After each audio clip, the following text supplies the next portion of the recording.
Foreword.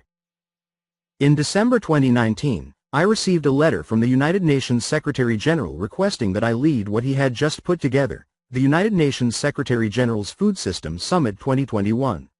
My first thought at the request was that I did not need more work, one had enough on my plate. However, upon further deliberation, I could not help but consider the contradictory views on food and what it means to different people. By taking this role, I might have the opportunity to marshal a global consensus and provide the issue with momentum to generate actions for a clear way forward. I decided that I needed to attend the summit to ensure that the issues that affect food systems from my part of the world be profiled globally, especially because, while Africa contributes 7% to global climate change, it is most exposed and its populations hit the worst due to poor resilience. I also wanted to ensure that I could bring out the engagement and voices of those most affected. Like the Secretary-General, I believe that the solutions to our challenges are already in our midst, simply needing to be profiled and harnessed for the benefit of all. Therefore, I was thrilled that, in the same letter, the Secretary-General had made it clear that the summit was going to be anchored in science and that an independent group of the world's best scientific experts were being brought together. The scientific group was thus set up as an independent group of experts under the leadership of Professor Joachim von Braun, a renowned and respected expert in science policy and a policy advisor to governments. A person with deep academic and scientific roots around the world, his work and views on zero hunger and what the world should be doing to come through on its promise by 2030 are very well known. The vice chairs of the scientific group, Profs. Kausar Afsana from Brack University, Bangladesh, Louise O. Fresco from Wageningen University, Netherlands, and Muhammad Hag Ali Hassan from Sudan, World Academy of Sciences, fostered scientific excellence and appropriate diversity in the group as well. The scientific group began work with a clear mandate: to draw on existing scientific research, collaborate with global science networks, advise the summit and help the world understand food systems, specifically the status of things, what is at stake and how to go forward from where we are today. At the core of the summit were the 2030 agenda and how we get back on track. The group was charged with ensuring that the summit was anchored in science, drawing out the challenges of our food systems, and consolidating knowledge as to how to resolve these challenges. In a nutshell, the scientific group was to build consensus on the critical drivers for global food systems transformation, including the priorities we need to implement between now and 2030 to get back on track.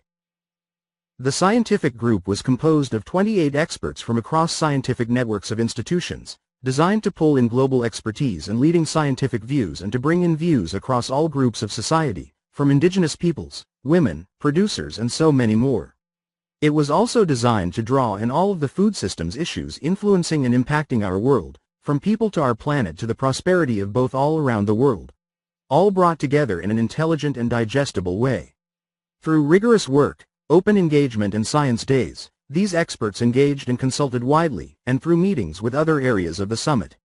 They kept abreast of key challenges that the world, societies and governments were concerned about, as informed by hundreds of dialogues, and were on top of the key emerging opportunities and possible practical game changers through the work of action tracks and related peer reviews.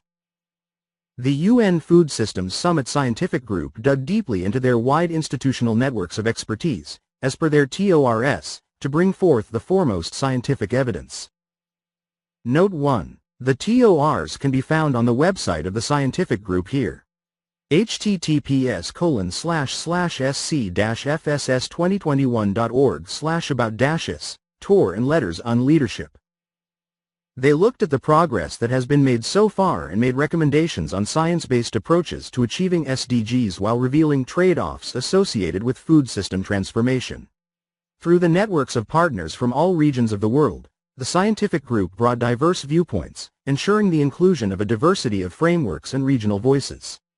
The group linked science-based synthesis to ongoing initiatives under the UN system, including the Committee on World Food Security, CFS, High-Level Panel of Experts, the CGIAR, science-based institutions and many other relevant knowledge institutions, to help advance future food systems. This volume, a critical product of the scientific group, does a number of things, the most important of which is building a consensus on our understanding of food systems. This is particularly important given the breadth of the area under discussion, the diversity of views and interests, the number of other sectors that are impacted and the overall complexity of the food system globally. The volume then goes on to identify science-driven innovations and opportunities that must be pursued in an integrated manner for a successful transformation of food systems. Here, the group dwells on the key role of science and research as a prerequisite for innovations that will accelerate the transformation of current food systems to healthier, more sustainable, equitable and resilient systems. The volume also includes a number of chapters by partners of the group that highlight the most critical areas, information and knowledge in different sectors and the gaps in knowledge that still exist. The scientific group recommends actions that, if implemented, have the potential to transform our food systems. The chapters in this volume further emphasize the complexity of the food systems and a clear direction for the transformation of our food systems with a number of things that can be done together. Throughout this volume, it is clear that there is no one-size-fits-all.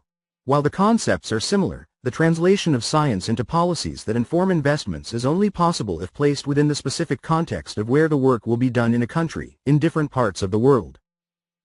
I am very proud of the work captured in this volume. Most of all, I am grateful that the scientific group contributed to what I consider the most important outcome of the summit. The fact that we have global consensus that our food systems must transform if we are to achieve the 2030 Agenda.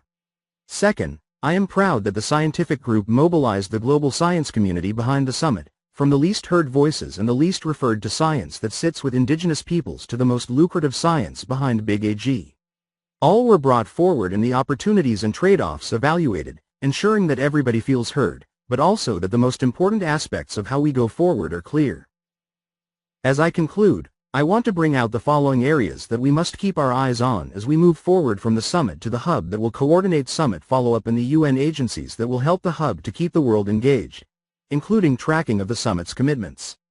These are the need to strengthen national capacities for implementation, especially in emerging economies, develop a clear financial agenda for investments needed to address increasing hunger, but also the overall 2030 Agenda, and better coordinate and advance institutional innovations that can improve the science, such as policy interfaces to enhance implementation in countries and better global-level networked science services.